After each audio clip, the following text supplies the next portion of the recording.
Welcome back to another episode of That's Business. Today's guest, Jonathan Jenkins, is the CEO of Target Air HVAC. Jonathan is one of my newer friends and actually one of the first friends I made in my Goldman Sachs program. So Jonathan, thank you so much for being on the podcast today. I'm really excited to talk through things. Glad to be here. Before we dive into it, did we always want to go into HVAC? I feel like I didn't even know what HVAC was as a child, but what was your childhood like, if you feel comfortable telling us? Yeah. I want to say thank you so much, Honorable Ambassador Angela, for having me on your podcast here as a 10KSB alum. It's always nice to be in great company, as always. But yeah, to jump right into it, my childhood was unique in a divided household. Obviously, I have certain challenges with that. But overall, from a career standpoint, my family has always been big into education. My father, my grandfather, my grandmother, everybody was in education as a career.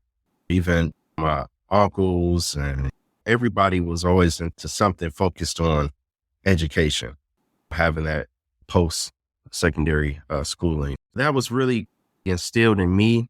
I was interested in a lot of things. I thought I was going to be an astronaut growing up. I love space. I love flight.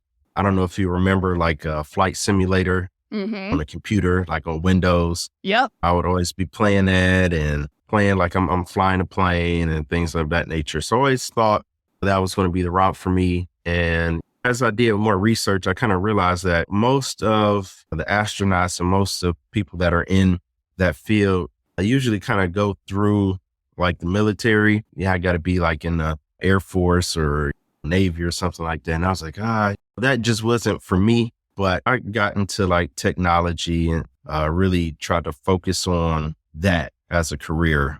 But I got introduced to heating and cooling from a buddy of mine. His dad had his own company. Go kind of help out occasionally if they need some help as a laborer, just kind of moving things in and out as far as equipment and things. So that was my introduction to it, but I didn't stay with it per se. I got into construction in high school and actually had a co-op in high school with a construction company. And we did a lot of remodeling with that company. So it's like basement remodels, like additions, things of that nature. So that was where my construction background came from in high school. But then I did eventually go to college. And I don't know if I'm just rambling on here. No, this is great. All right. I did go to college. I went to Wayne State and I was still interested in like business. I was going there for business administration and I still loved the tech side of things, computers and whatnot. And I had some friends who had graduated college. I mean, they had gotten student loans and doing this and doing that. And they graduated and could not find a job. I was like in my sophomore year and I was just like, man, if I go into debt here and I can't find a job, like how do I pay for the student loans or anything like that? When my scholarship and financial aid money started kind of dwindling out, I was like, I have to make a decision. Am I going to continue on or am I going to take a break and just get into the workforce? And so for myself, I just decided, hey, you know what? I can always come back. I was like, let me just take a break. Let's just kind of see where the economy is going to be. And I got into the workforce. Now with that, I stayed into tech. So I worked for a company and we imaged and processed computer equipment for the hospitals. So the hospitals, just to kind of give you kind of the structure. So obviously the hospital, they have their staff, but they usually outsource or contract another company to handle like their IT. So they're not directly hospital employees for a lot of them. So anyway, the company I worked for, we had a big contract with the hospitals. So in the area, Henry Ford, DMC, like St. Joe's at the time, all these hospitals. And so we would image the computer equipment for them. We would go ahead and recycle because they have sensitive data on the hard drives. We have to process that in a proper way, and there are laws associated with that and making sure that things are wiped and destroyed properly. That was fun. I thoroughly enjoyed what I did. got to interact with a lot of people, constantly on the move. And I'm like, oh man, this is where I'm going to be. So I kind of was like, all right, I'm done. But then the recession, it just got worse. It ended up just getting worse and worse. And so then at that point, we're in 2009 and I've been with this company for about 4.5, almost 5 years. So then all the contracts start going away and they start putting pauses on projects. And so then that trickled down all the way to my company. And so then they were forced to lay people off. Although I had almost 5 years seniority with the company, I still was on the newer side. So then I ended up getting laid off. And so from there, I was just like, oh man, like what I'm going to do? I wanted to get married at the time. And I'm like, what am I going to do? I ended up working for Comcast for a short period of time, and things kind of changed there too. Over time, they started kind of asking more of us to serve more like a customer service role and to take certain calls. Obviously, got video and all these other products that they were offering and expand out to different regions. I was just like, nah, man, this is not where I wanted to end up. This is not it. This is not it. By this time, I had my daughter and I was like, I need to get into something that's just like recession proof that I would thoroughly enjoy and I can make a nice living. And so then I got back into heating and cooling. And so from there, I worked for a company. We did a lot of new construction regarding custom homes, like out in Northville, Novi, Bloomfield Hills. Really honed in on my craft, got good at it, and eventually decided to branch out. But I feel like you need to ask me a question somewhere. I've rambled on enough. I'll stop here and I'll let you ask me some more questions. No, this is great because you saved me from asking you questions you already answered. So this was great. Don't worry. You're getting in your own head, I promise. So coming up with HVAC and of course, being so young and being exposed to it, I mean, great idea that it is recession proof. And I'm sure pandemic proof as we got into years later after that. So because you're so different from any other HVAC company I've seen, when did you decide, all right, I'm doing this myself? Did you ever think you'd be an entrepreneur? Or you're like, okay, let's just figure it out?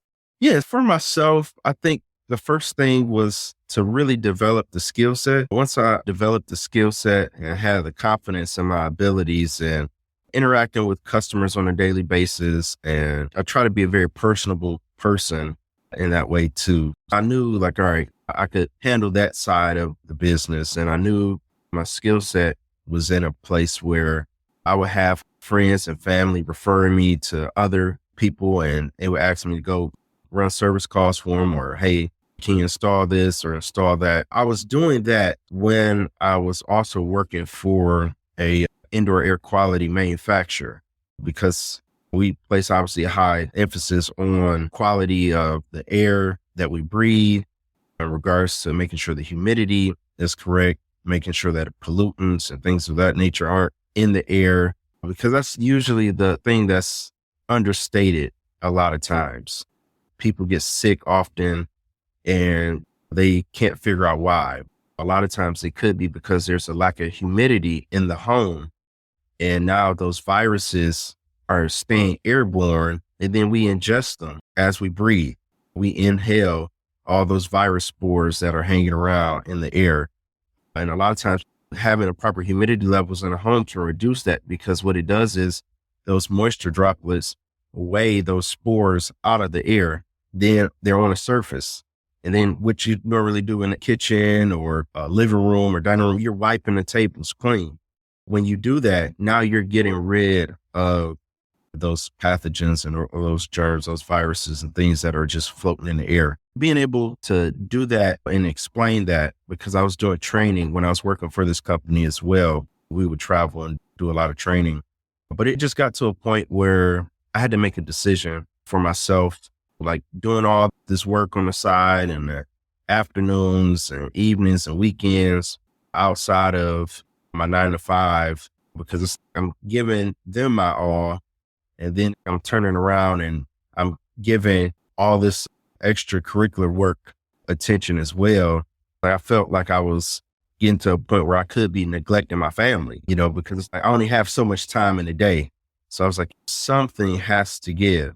Either I'm going to just be fully committed to working for an indoor air quality manufacturer, or I'm going to be fully committed to doing work on my own, running my own business. I discussed it with my wife, and I was like, hey, so I got a couple dollars in the 401k. So if things hit a little bump, I got something I can tap into if need be. Anyway, I had her blessing and decided to go ahead and run my business full time. That's awesome.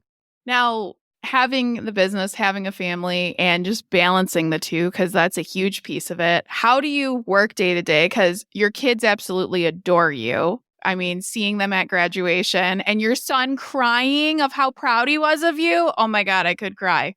But how do you prioritize that? Because that's a full-time job itself. And then throw in, hey, we're going to go back to school at 8 a.m. to 5:30 p.m. every Thursday. So how do you manage that?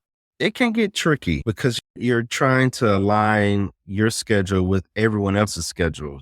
The kids, their school schedule, the extracurricular activities that they are involved in. My daughter's involved in like dance, and my son, he's in flag football, and he wants to get into baseball and soccer. And they always want to be active into something, which is, natural for a kid. Trying to really juggle and structure that, it has its challenges for sure. And I'll say being an entrepreneur, a former entrepreneur, now is a CEO, have to throw that in there. But yes, of course. Yeah. But it had its challenges for sure. And I think one thing, even in regards to the program that we're in with the 10KSB, is making sure that your personal goals align with the business, or the business, I should say, aligns with your personal goals. And making sure that I made time for family, and they've made a sacrifice as well, because there's been some challenges. There have been times that I've worked late, and times you're just like, oh man, like, why did I do this? And I'll say for me, right now I'm working on developing a staff that really can take a lot of that load off of me. And with that comes trust. You want to be able to fully trust people, ensure that everybody's going to accomplish what they're set out to do. So it's been some challenges for sure, but overall, just having a good rounded family and just taking out that time for them has really made it enjoyable. And we occasionally will take a little vacation here or go camping and do things like that. It's free or allowed me the ability to have flexibility in my schedule where I may not have otherwise had that flexibility. So it's nice in that way. Absolutely. Now, you have taught me so much about ventilation and what HVAC actually encompasses, because people call you when they need it, when furnace is out and it's, 100 degrees outside. So what are some of the little things homeowners, renters, landlords, whoever can do or should be doing that they're not doing until they call you in a panic, and I'm sure have cussed you out to get there sooner than you are? Oh, yeah. All right. So I would say the number one thing that I could recommend is change your filter on a regular. Change your furnace filter on a regular. So if you have a 1-inch thick filter, a little thin filter, you should really be changing those no more than every 2 to 3 months tops. Now, if you have a pet or if you're a smoker, you probably should be changing those more frequently. I always say the best filter is a dirty one. Now, you may say, why is that? It's doing its job. It's doing its job.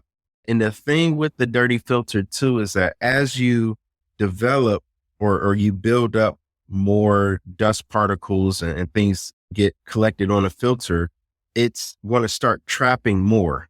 So it's going to create a restriction, which may be okay at the beginning or initially, but it's going to cause problems if you maintain or keep that filter in the system longer than it needs to be.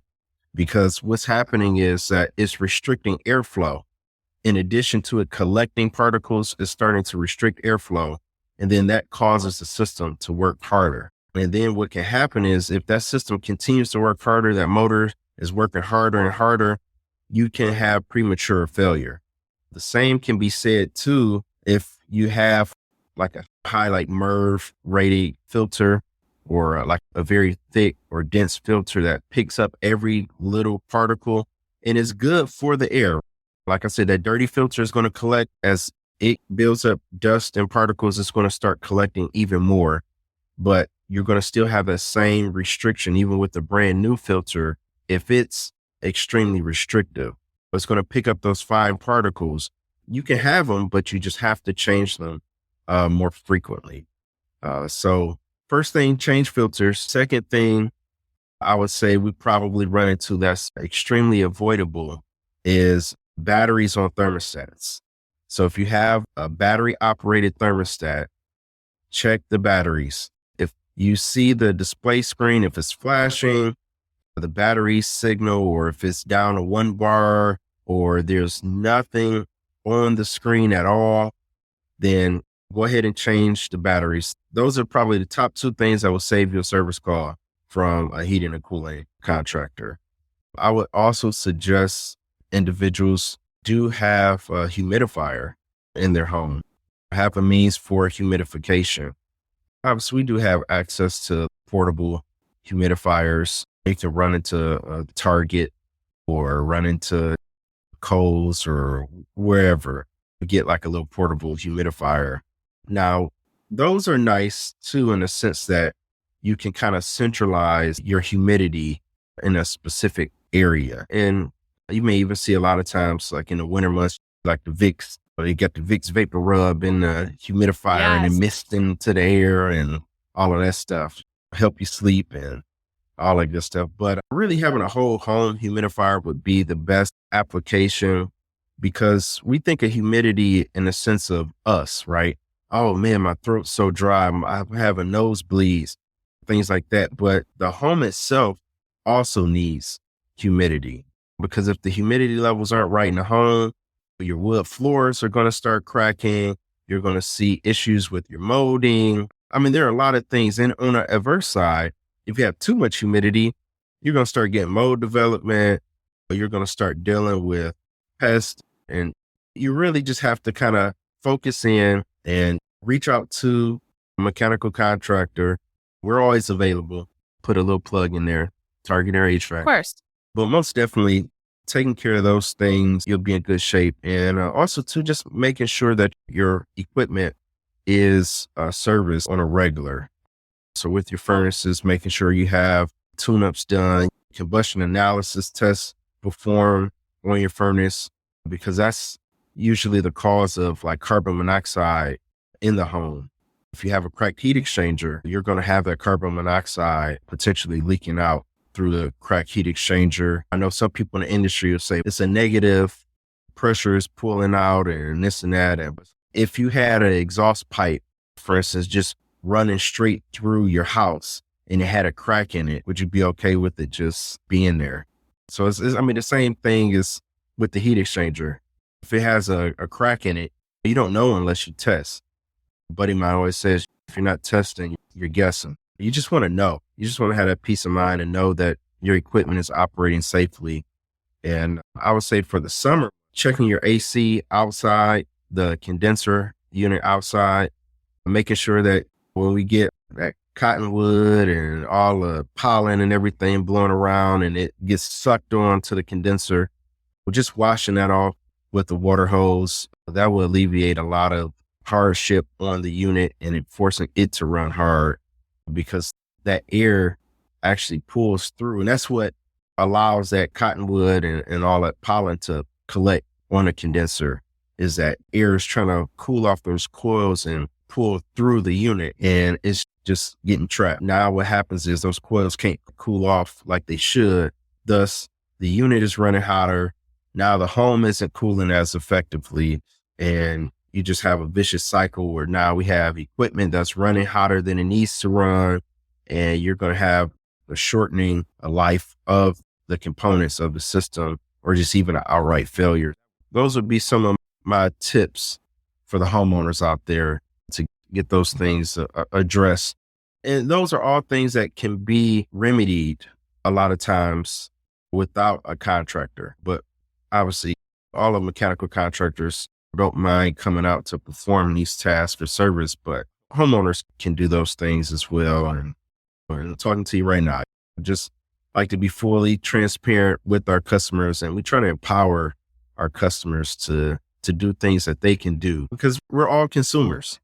We're all trying to save money. We're all conscious of the price of bread and the price of eggs and everything else. We're trying to be more conscious of our spending. And if you can avoid having a contractor come out for almost $200 just because you needed to wash down a condenser, or you didn't change batteries, or you didn't change a filter, but it ends up, like I said, costing you a couple $100 for him to come out if he's just performing that service, compared to if it allows it to get to a point where it fails.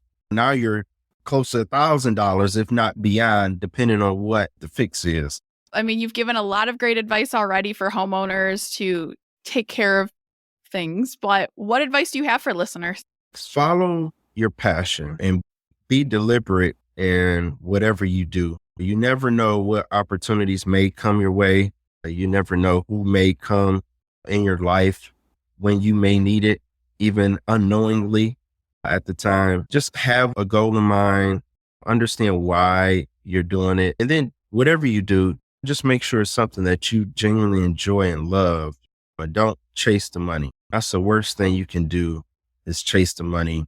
And I always say that even for our business, we don't necessarily accept every job or every contract just because the money looks good. There are a lot of factors that are involved with it. If you find yourself just chasing money, you'll never be happy with what you do, but just genuinely enjoy it, see the value that it brings to others, and let that be the driving force for you. Ooh, don't chase the money. I like that.